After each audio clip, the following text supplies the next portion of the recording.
Keduanya bila nak dengar nak duduk sebelah Hamzah, saya tak nak duduk lah.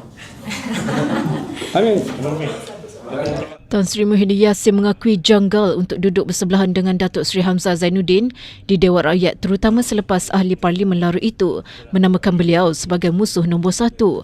Perkara itu dinyatakan Presiden Bersatu itu ketika ditanya mengenai tempat duduk Hamzah yang masih dikekalkan bersebelahan Muhyiddin di Dewan Rakyat meskipun sudah dipecat bersatu. Ahli parlimen Pagut itu berkata ia juga salah satu sebab mengapa beliau tidak ke parlimen minggu ini. Saya tak pergi ke parlimen. Satu, saya tak berapa sihat. Keduanya bila nak dengar nak duduk sebelah Hamzah, saya tak nak duduk lah. To be frank, it's not that because I want to be absent. Janggal. Sepatutnya tidak begitu kan. Hamzah patut insaf dan sedar. He is no more ketua pembangkang. The best thing is for him to leave.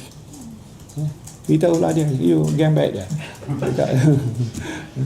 Tapi dia kata tak, saya pasal masih tak terpecat. Habis nak tunggu orang pecat, orang lain isi kosong. Katanya ketika melalui sesi temu bual bersama media di Ibu Pejabat Bersatu semalam 2 Mac, Hamzah yang dipecat keahliannya daripada Bersatu pada 13 Februari lalu sebelum ini menyatakan beliau kini menjadi penentang utama kepada Muhyiddin Yassin, mengisytiharkan dirinya sebagai musuh nombor satu Presiden Bersatu itu.